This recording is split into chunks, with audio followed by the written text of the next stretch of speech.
कुलदेवीचा संदेश तुमच्यासाठी आहे, कारण ज्यांनी कुणी तुमच्यावरती खूप जास्त निगेटिव्ह एनर्जी सेंड करण्याचा प्रयत्न केला, तुमच्यावरती खूप जास्त स्पेल वर्क करण्याचा प्रयत्न केला, तर त्यामुळे कुलदेवी जी आहे ती खूप जास्त येथे क्रोधित झालेली आहे. तर आपल्याला माहिती आहे आता पौर्णिमाही येत आहे, सो अनेक लोकांच्या मनामध्ये निगेटिव्ह विचार सुरू आहेत. तर हे जे निगेटिव्ह विचार आहेत आणि ज्या लोकांनी तुमच्यावरती स्पेल वर्क केलेला आहे किंवा तुमच्यावरती खूप जास्त तुमची बुद्धी बांधण्याचा प्रयत्न केला आहे, भ्रमित करण्याचा प्रयत्न केला आहे, मे बी असू शकतं काही दिवसांपासून तुम्हाला खूप जास्त निगेटिव्ह विचार येत आहे, तर त्या संदर्भात आपल्याला कुलदेवींचं काय गायडन्स मिळतं ते पाहूया. तर जे कोणी चॅनलवरती नवीन आहे त्यांनी नक्की सबस्क्राईब करायचं आहे.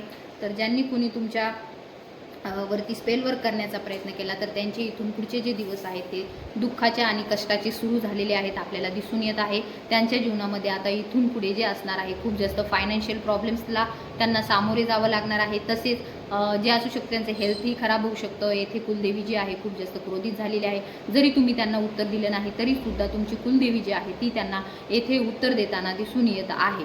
तर त्यांच्या जीवनामध्ये इथून पुढे दिसून येते खूप जास्त लाचारी, खूप जास्त दयनीय अवस्था त्यांची होताना दिसून येत आहे. तर ज्यांनी ज्यांनी तुमच्याविषयी वाईट विचार केला, ज्यांनी ज्यांनी तुमच्याविषयी खूप जास्त निगेटिव्ह थिंकिंग ठेवली, अफवा पसरवण्याचा प्रयत्न केला, वाईट मार्गाने तुम्हाला अडकवण्याचा प्रयत्न केला, तर नक्कीच त्यांच्यावरती आता येथे दिसून येत आहे खूप जास्त क्रोधाला त्यांना सामोरे जावे लागणार आहे.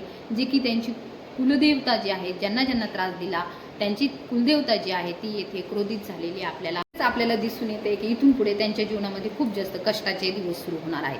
त्यांच्या जीवनामध्ये आपल्याला दिसून येत आहे की फायनान्शियल प्रॉब्लेम्सला त्यांना सामोरे जावे लागणार आहे. जे काही त्यांच्या जीवनामध्ये इतक्या दिवस त्यांनी खूप जास्त ऐशो आराम उपभोगला, तर इथून पुढे त्यांना आता कष्ट करावे लागणार आहे. जीवनामध्ये जे काही त्यांनी दुसऱ्यांचा मजाक उडवण्यासाठी त्यांची एनर्जी वाया घालवली, तर इथून पुढच्या काळामध्ये त्यांच्या जीवनामध्ये त्यांना नक्कीच त्यांना स्वतःचं काहीतरी अस्तित्व सिद्ध करावं लागणार आहे, तरच त्यांच्या जीवनामध्ये ते सुख समृद्धीला प्राप्त होऊ शकतात. परंतु त्यांनी तुमचे कष्ट जे आहेत ते एक प्रकारे उपहास केला त्याचा, तुमच्या कष्टांना त्यांनी एक प्रकारे मजाक बनवला, तुमची चेष्टा केली, तर नक्कीच दिसून येते कुलदेवता जी आहे ती रुष्ट झालेली आहे आणि त्याचे परिणाम त्यांना येत्या काही काळामध्ये आपल्याला दिसून येतील. सो तुम्हाला टेन्शन घ्यायचं नाही, कारण की तुमच्यावरती तुमच्या कुलदेवतेचा वरदहस्त आहे, आशीर्वाद आहेत, ब्लेसिंग्स आहेत.